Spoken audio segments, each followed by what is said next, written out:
সে একজন ডক্টর, তার একটা প্রফেশনালি অন্যরকম একটা জায়গা আছে। কিন্তু আমি টিকটক অ্যাকাউন্টে ছিলাম এবং খুব প্রশংসিত একটা অ্যাকাউন্ট ছিল। মানে এগুলা কি বুঝে শুনে করার? আমাকে সর্বপ্রথম নক দিয়েছিল নাসিরউদ্দিন পাটোয়ারি।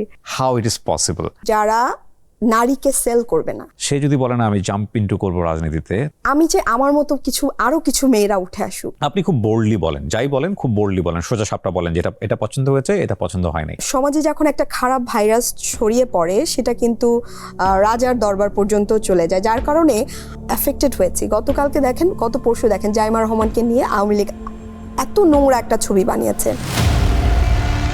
সমাজে অনেক মেয়ে বাচ্চারা আছে যারা এই যে লোকাল এরিয়ায় মেয়েরা আছে চলে যাচ্ছে, ছেলেরা ডিস্টার্ব করছে, তাদের হঠাৎ করে মনে হলো মেয়েটা ফিরিয়ে দিচ্ছে, তারা দুটো ছবি বানিয়ে অনলাইনে ছেড়ে দিচ্ছে। মানে আমি যে সাহসটা পাই আসলে আমার আম্মুর কাছ থেকে, মানে আমার মায়ের কাছ থেকে এবং আমার শাশুড়ির কাছ থেকে। তো সেদিক থেকে আপনি ডেফিনেটলি লাকি, অফকোর্স লাকি, আপনি একটা ভালো পরিবার পেয়েছেন এবং আপনি বারবার আম্মা আম্মা বলছিলেন। এই যে পার্লামেন্টের সামনে ছবিটা খুব শখ করে তুলেছি এবং ভেবেছি এইখানে একদিন সসম্মানে আসবো ইনশাল্লাহ, কিন্তু কিভাবে আসবো জানি না। আল্লাহ যদি চায় আসবো, এবং আমার আল্লাহর কাছে চাওয়া তিনি আমার জন্য যেটা কল্যাণের সেটাই আমাকে দেন। আমি রাজনীতিতে আসবো এবং এই ছবি, এই লেখাটা আমার হাত থেকে বের হয়েছে। সেটাও খুব পাওয়ারফুল, জোর করে নিয়ে নেয় অনেক সময়। ওকে, বাই দ্য ওয়ে, এটা কেটে দিন। না, কেন কেটে দিবেন? না, কেন কেটে দিবেন বলেন। আসসালামু আলাইকুম প্রিয় দর্শক এবং শ্রোতা, আপনাদের সবাইকে আমন্ত্রণ জানাচ্ছি অল টাইম ব্রেড প্রেজেন্স তারজিকি ব্রিয়া শোতে। আজকের এই সন্ধ্যায় যারা আমার সঙ্গে রয়েছেন তাদের সময়টা নিশ্চয়ই ভালো কাটবে। আজকে আমি যাকে নিয়ে সময় কাটাবো তাকে আসলে আমি অনেকদিন ধরেই চাচ্ছিলাম আমার এই অনুষ্ঠানে, এবং সে আমার খুবই কাঙ্ক্ষিত একজন গেস্ট। তাকে আমার দু কারণে পছন্দ, যেটা আমি তার সাথে অফেরও ডিসকাস করছিলাম। একটা হচ্ছে সে পেশায় একজন ডক্টর, যেটা আমারকে যারা যতটুকু চেনেন তারা নিশ্চয়ই জানেন যে আমি ডাক্তারদেরকে অনেক বেশি রেসপেক্ট করি, অনেক বেশি ভালোবাসি তাদের পেশার কারণে। আরেকটি হচ্ছে তার যে রাজনৈতিক যে পরিচয়, সেই পরিচয়ে তিনি খুব বলিষ্ঠ, বোল্ড এবং অত্যন্ত সাহসী ভূমিকা রেখে চলেছেন। তিনি ডাক্তার Mahmuda Mitu, deputy chief organiser, Jatiya Nagorik party. ওয়ালাইকুম আসসালাম। আমি খুবই সম্মানিত বোধ করছি শেষ পর্যন্ত আপনাকে আমি পেয়েছি আমার অনুষ্ঠানে। থ্যাংক ইউ আপনাকে। আমিও বেশ আনন্দিত এবং সম্মানিত অবশ্যই যে আপনার এখানে এসেছি, আপনার সাথে কথা বলছি।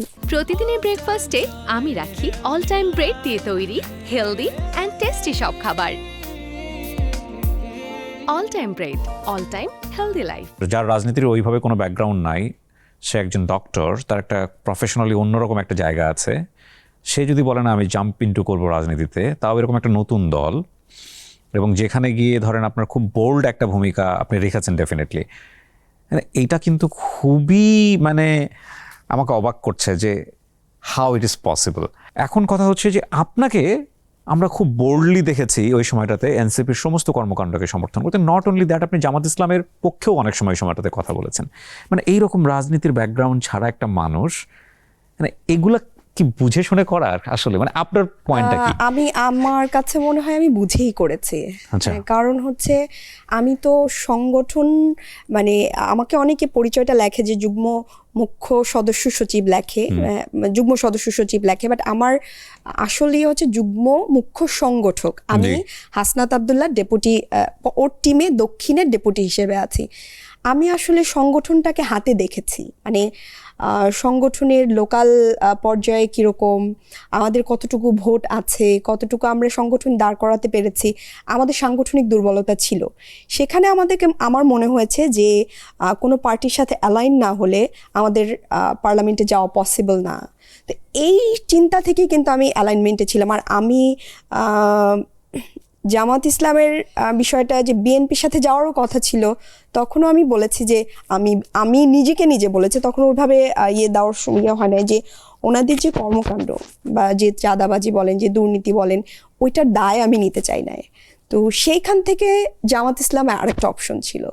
এটা হচ্ছে মূল কারণ। এবং আমার কাছে তখন স্পষ্টই মনে হয়েছে যে আমি যুগ্ম মুখ্য সংগঠক, আমি জানি সংগঠনের সাংগঠনিক অবস্থা কি। এখান থেকেই কিন্তু ডিসিশনটাকে আমার করে। আমি বরাবরই বলি যে আমি মাঠে সময় দেই বেশি, এবং আপনি দেখবেন যে আপনি আমাকে বিভিন্ন প্রোগ্রামে দেখাচ্ছে, বিভিন্ন মাঠের প্রোগ্রামে বেশি দেখবেন, এবং এটা আমার কাছে খুব ভালো লাগে যে আমি মানুষের মধ্যে যাই, কথা শুনি। এবং আরেকটা জিনিস হচ্ছে যে আমার আমি রাজনৈতিক না, বাট আমার মাকে ছোটবেলায় দেখতাম যে সকালবেলা উঠে সে ভোট চাইতে যেত। যেহেতু আমি ক্লাস 8 পর্যন্ত, যেটা আমার খালু ছিলেন চেয়ারম্যান, তো আমাদের ভোট করার একটা এক্সপিরিয়েন্স ছিল যে ভোটার কিভাবে হয় মানুষের, মানে ভোট হলে কি ধরনের এক্সপিরিয়েন্স লাগে বা একটা ইলেকশন করে জিতে আসতে কতটুকু ক্যাপাবিলিটি লাগে, ওটা আমার ধারণায় ছিল, যেই কারণে আমার কাছে মনে হয়েছে যে জোটটা করা উচিত। বাংলাদেশের রাজনীতিতে জামাত ইসলামের যে ব্র্যান্ড ইমেজ, সেখানে যুদ্ধ অপরাধ বা যুদ্ধে তাদের যে দায়টা, যদিও পরবর্তীতে জামাত ইসলাম থেকে বহুবার এটা নিয়ে বক্তব্য দেওয়া হয়েছে এবং জামাত ইসলামের আমির তিনি বহুবার এটা নিয়ে বলেছেন, ক্ষমা চাওয়ার প্রসঙ্গ এসছে, তিনি ক্ষমা চেয়েছেনও, কিন্তু তারপরেও জামাত ইসলামের যে ব্র্যান্ড ইমেজ, সেই জায়গাটিতে যখন আপনার জায়গা থেকে আপনি অ্যালায়েন্স হচ্ছিলেন, লাইক আপনি একটু আগে বলেন বিএনপির যে চাঁদাবাজি বা অন্যান্য যে প্রসঙ্গগুলো আছে সেটার দায় আপনি নিতে চাননি, জামাত ইসলামের সাথে গেলেও তো এখানে একটা বড় দায় চলে আসে, সেই জায়গাটায় আপনার উত্তরটা কি ছিল? আমার কাছে মনে হয় যে বাংলাদেশের রাজনীতি, আগামীর রাজনীতি, যে এই যে মুক্তিযুদ্ধের বাইনারি যে এস্টাবলিশমেন্ট, এখানে আর দাঁড়াবে না আমার কাছে মনে হয় যে, এবং ওনারা কিন্তু বারবার এটা নিয়ে ক্লারিফিকেশন দিয়েছেন, এবং দেওয়ার পরেও আবার এই কথাটা যে সব প্রোগ্রামে চলে আসে, সব জায়গায় চলে আসে, এটা আমার কাছে মনে হয় না যে এটার আর দরকার আছে। এবং এই বাইনারি রাজনীতিটা যারাই করতে যাবে তারা কিন্তু মানে সামনে আগাতে পারবে না আমার কাছে মনে হয়। তো এই জায়গা থেকে এই যে ধরেন যে আমাদের যেই জিনিসগুলো নিয়ে কথা বলা দরকার, আসলে বাংলাদেশ রাষ্ট্র সংস্কারের জন্য যে জিনিসগুলো নিয়ে কথা বলা দরকার, তার চেয়েও বেশি কথা হয় এই সব মানে চেতনা ভিত্তিক জিনিসপত্র নিয়ে, যেই জায়গা থেকে আমার কাছে মনে হয় এই কারণে বাংলাদেশ অনেক পিছিয়ে আছে। কিন্তু মিতু, মানুষ তো সমালোচনাও করছে আপনার, অনেকে অনেক বড় ধরনের পচা কথাও বলে ফেলে সোশ্যাল মিডিয়াতে, রাইট? এগুলো কেমন লাগে যখন দেখেন? সত্যি বলতে প্রথম ভীষণ খারাপ লাগতো। প্রথম এমন কিছু ছবি বা কোনো কিছু, কারণ কি আমার একটা টিকটকে একটা প্ল্যাটফর্ম ছিল, আপনি লাস্টে কদিন আগে শেয়ার করেছেন যে ওখান থেকে একটা এআই নিয়ে আপনার ছবি নেওয়া হয়েছে, পাশাপাশি সম্ভবত আমি যদি ভুল না বলে থাকি সালাউদ্দিন আম্বার, হ্যাঁ আম্মারের ছবি, তারপর অনেকের এগুলো কিন্তু করা হচ্ছে রিসেন্টলি। সো জি, আপনি সবকিছু মিলিয়ে বলেন। হ্যাঁ, তো আমার একটা টিকটক অ্যাকাউন্ট ছিল, এবং তখনকার সময় টিকটক অ্যাকাউন্ট থাকা মানে হচ্ছে খুব একটা লো ক্লাস, মানে টিকটকাররা খুবই, কিন্তু আমি টিকটক অ্যাকাউন্টে ছিলাম এবং খুব প্রশংসিত একটা অ্যাকাউন্ট ছিল, এবং আমার ফেসবুক অ্যাকাউন্টে মোটামুটি ফলোয়ার ছিল, এখনও যত বেশি তত না, সবাই আমার সবসময় খুব প্রশংসাই করতো। তো হঠাৎ করে এগুলো নিতে আমার খুব কষ্ট হয়েছে, ভীষণ কষ্ট হয়েছে। কিন্তু এখন এগুলো আমার কাছে মনে হয় যেটা হয়েছে বাংলাদেশের মানুষের কাছেও মানে সয়ে গেছে, আমার কাছেও কিছুটা সয়ে গেছে, বাট এটা নিয়ে আমার পরিকল্পনা আছে যে আমি এটা নিয়ে অবশ্যই কাজ করব সামনে। সয়ে যাওয়া আসলে উচিত না, মানে এই যেই কষ্টের মধ্য থেকে গিয়েছে আমরা, এবং গতদিনও আমি বলেছি, দেখেন সমাজে যখন একটা খারাপ ভাইরাস ছড়িয়ে পড়ে সেটা কিন্তু রাজার দরবার পর্যন্ত চলে যায়, যার কারণে আমরা এতদিন অ্যাফেক্টেড হয়েছি। গতকালকে দেখেন, গত পরশু দেখেন জাইমা রহমানকে নিয়ে আওয়ামী লীগ এত নোংরা একটা ছবি বানিয়েছে। তো এই জায়গা থেকে কিন্তু যারা সরকার দলীয় আছেন, যারা বিভিন্ন পলিসি লেভেলে আছেন, তাদের কিন্তু সুযোগ আছে এটা নিয়ে কাজ করার, কিন্তু কেউ কিন্তু এটা নিয়ে আপনি কোথাও দেখবেন না ক্ষমতাসীনরা এগুলো নিয়ে কথা বলে। তো এই যে জিনিসটা, এটাকে অবশ্যই এটা নিয়ে কাজ করা দরকার, কারণ আমি মনে করি যে আমার 2টা মেয়ে বাচ্চা আছে, এবং তাদের বা সমাজে অনেক মেয়ে বাচ্চারা আছে যারা এই যে লোকাল এরিয়ায় মেয়েরা আছে, চলে যাচ্ছে, ছেলেরা ডিস্টার্ব করছে, তাদের হঠাৎ করে মনে হলো মেয়েটা ফিরিয়ে দিচ্ছে, তারা 2টা ছবি বানিয়ে অনলাইনে ছেড়ে দিচ্ছে। আমার যে পরিমাণ মানসিক দক্ষতা বা মানসিক মানে শক্তি তৈরি হয়েছে, স্ট্যামিনা তৈরি হয়েছে, ওই মেয়েটার এটা নাও হতে পারে, এবং অনেক দুর্ঘটনা ঘটে এরকম যে এই ছবি বানানোর জন্য মেয়েরা সুইসাইড করে ফেলছে। তো এই জায়গাটা আসলে অ্যাড্রেস করা দরকার, এবং এই জায়গাটা নিয়ে কাজ করার অনেক সুযোগ আছে। শুধু অ্যাড্রেস না, আমি বলবো যেটাকে ইমিডিয়েট অ্যাড্রেস করা দরকার। এবং আমার মনে হয় যে কিছুদিন আগে সম্ভবত, আমি যদি ভুল না বলে থাকি, আমাদের একজন মন্ত্রী বলেছেন যে কন্টেন্ট ক্রিয়েটরদের অনুমতি ছাড়া কোনো ভিডিও পাবলিশ করলে সেটার জন্য দ্রুত ব্যবস্থা নেওয়া হবে, হুইচ ইজ গুড, ডেফিনেটলি এটা ভালো। কিন্তু এই কথারও আবার অনেক ফাঁকফোকর আছে। হ্যাঁ, এই ফাঁকফোকরের জায়গাগুলো কিন্তু অনেক সময় অনেক সুবিধাভোগীদের কিন্তু সুযোগ করে দেয়, এবং একই সাথে ভালো জিনিসের সম্ভাবনাটাকেও নষ্ট করে দেয়। সো আমার মনে হয় যে বিশেষ করে এই যে রিসেন্টলি যে বিষয়গুলো আমরা দেখলাম, শুধু ওনার কথা না, আমরা দেখেছি জামাত ইসলামের যে আমির আছেন তার সঙ্গে এরকম বেশ কিছু ছবি দেখা গেছে। আমি যদি ভুল না বলে থাকি, ঢাকা বিশ্ববিদ্যালয়ের শিক্ষিকা মোনামির পোস্টে আপনারা গেলেই মাঝে মাঝে আপনারা দেখতে পাবেন যে উনি এগুলো নিয়ে সোচ্চার, এবং এগুলো নিয়ে উনি থানা পর্যন্ত গিয়েছেন, কিন্তু খুব একটা রেজাল্ট হয়নি, সেটাও আপনার স্ট্যাটাস পড়ে জেনেছি। তো এগুলো নিয়ে আসলে কথা বলা খুবই খুবই দরকার। বেশ কিছু না, 8-10টা কেস যদি এরকম সামনে চলে আসে যে এদেরকে ধরা হয়েছে, কারা এটা করছেন, এদেরকে লাইমলাইটে নিয়ে আসা হয়েছে, মানুষ খুব দ্রুত সচেতন হয়ে যাবে। কিন্তু আমরা এখন পর্যন্ত সেরকম কোনো স্টেপ দেখিনি। এটা খুবই বড় একটা কনসার্ন আমার মনে হয়। মিতু, আপনি খুব বোল্ডলি বলেন, যাই বলেন খুব বোল্ডলি বলেন, সোজা সাপটা বলেন, যেটা এটা পছন্দ হয়েছে, এটা পছন্দ হয় নাই। আপনার কি মনে হয় না যে বাংলাদেশের রাজনীতির যে ঢেউ, মানে বাংলাদেশের মানুষ তো আসলে ঘুরে ফিরে ওই জায়গাটাই থাকে, হয় বিএনপি অথবা আওয়ামী লীগ, অথবা ভবিষ্যতে হয়তো বা নতুন কোনো প্ল্যাটফর্ম আমরা সম্ভাবনা দেখলে হয়তো আরও 2, 4, 5, 10, 20 বছর পরে দেখি। কিন্তু আসলে তো ওই যে একটা কথা বলে গ্রামাঞ্চলে, যেই লাউ সেই কদু, রাইট? সো মনে হয় না যে ভবিষ্যৎ অনেক সময় ডিফিকাল্ট হয়ে যেতে পারে এভাবে বোল্ডলি থাকলে? আমি এই সেম প্রশ্নটাই একটু ঘুরিয়ে পেঁচিয়ে হাদিকে করেছিলাম। মনে হয় না, কারণ আমার কাছে মনে হয় আল্লাহ আমাকে এখানে নিয়ে এসেছেন, আমার আগামীর পথ চলা কেমন হবে আল্লাহ এটা ঠিক করে রেখেছেন। আমার জীবনে যা হবে আমার এটা সব কিছু নির্ধারিত। সো আমার যেটা সঠিক মনে হয় আমি ওটাই করব।